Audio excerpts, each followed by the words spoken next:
Schweiz, le Suisse, Svizzera, la Nati, the Swiss national team, heading into Russia 2018. This is a national side who was in the wilderness for a bit, for about 12 years between 1994 and 2006, but since then have qualified for a fourth consecutive World Cup. Sound familiar? Same as Australia earlier today. Switzerland have a little bit more history in the World Cup. They hosted in 1954, where they got to the quarterfinals, and they've only been to the quarterfinals once previously, I believe in 1934. What's interesting about Switzerland is that many of their national team players are not from Switzerland, but are from the Balkan region. Albania, Serbia, even Bosnia-Herzegovinian. And many of their players are also dual nationals.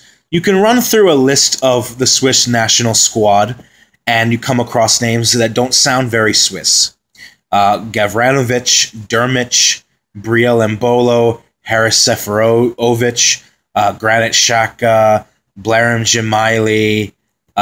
Who was it that scored the bicycle kick last year?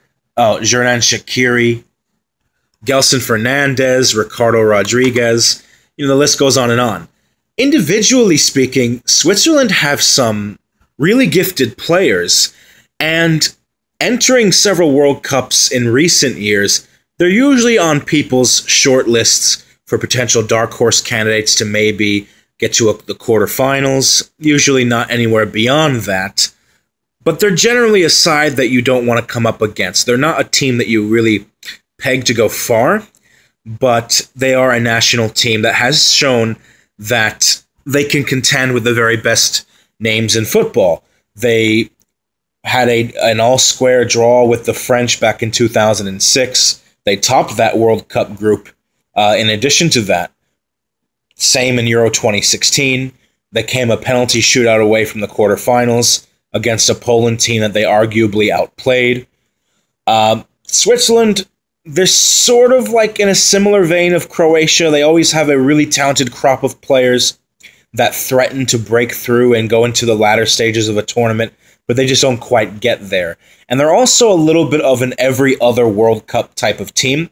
2006, they went to the round of 16. 2002, 4 years prior to that, they didn't even qualify.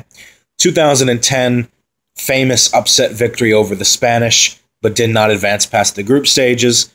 2014, round of 16, pushing Argentina to extra time. So it is a bit of a mixed bag for Switzerland. They are capable of getting results against better opposition, and they just can't do it on a regular basis. Seems to be the case. Now, having said that, they were the best performing European qualifier of all the teams that went to the playoff round. They only went to the playoffs because they finished behind Portugal on goal difference. But Switzerland racked up 9 wins and 1 loss, 27 of 30 available points, and their 1 loss came on the final match day on the road in Lisbon. How about that? A team that wins all 9 of its first games in qualifying, loses the final match, and has to be relegated to a playoff to contend for a spot in the World Cup. I believe this is one of the very few times in history that this has happened, where a team amasses 27 points. That's, 93% of the available points in qualification.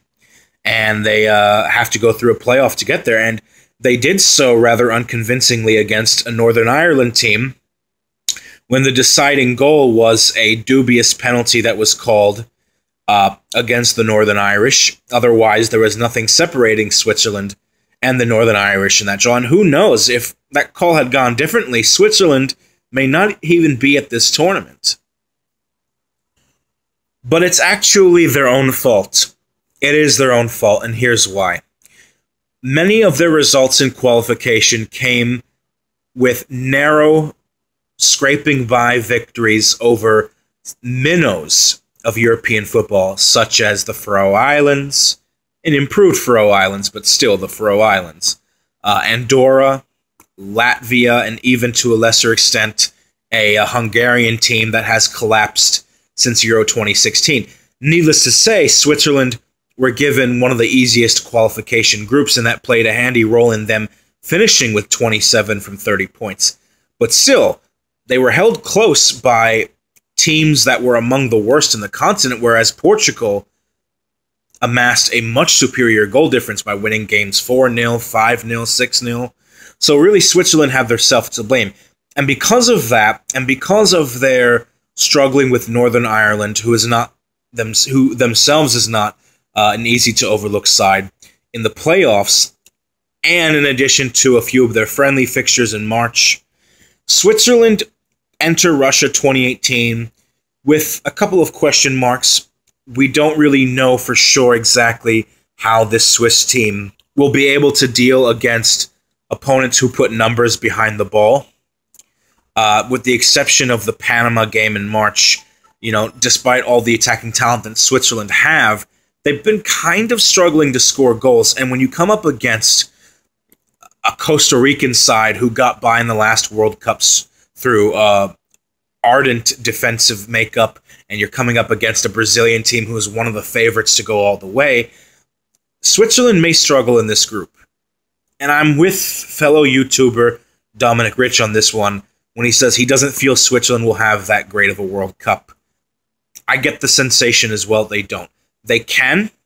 They're absolutely capable of pulling off an upset in that opening game of Group E, but they currently don't have the look of a squad that is going to do what they did in 2014, right? So I would still say easily on paper, they're the second best team in Group E, even though Group E should be a toss-up for the second place position. It's really a battle for the second spot behind Brazil. A lot of people consider Group E to be the group of death. I would say I slightly disagree with that. When you look at Group E, Brazil, Switzerland, Serbia, and Costa Rica, it is really hard to call who comes in behind Brazil in that group, because it's all going to depend on the form that those three teams carry into the World Cup. And I'm going to cover Costa Rica very soon, actually, my team profile series. Switzerland also have a setback in that it was announced, I believe, yesterday that midfielder Granit Xhaka was injured during training, so he will miss the World Cup, much to their dismay and their chagrin. He would have provided some great assistance in their goal-scoring threat going forward. I believe he plays for Arsenal, if I'm not mistaken, but the 25-year-old, he plays somewhere in the EPL. I don't remember which club. I believe it's Arsenal. But he was injured yesterday, and he's very likely going to miss the World Cup. They do have other options, but the thing with Switzerland is, just because of the fact they're having some goal-scoring difficulties, you can't miss key players missing out on injury when they constitute an integral part of your midfield. It's hard to predict where Switzerland will finish. I really don't know, but I don't think they're going to have a World Cup. I think they could be one of the flops of the tournament, which sucks because I actually like Switzerland.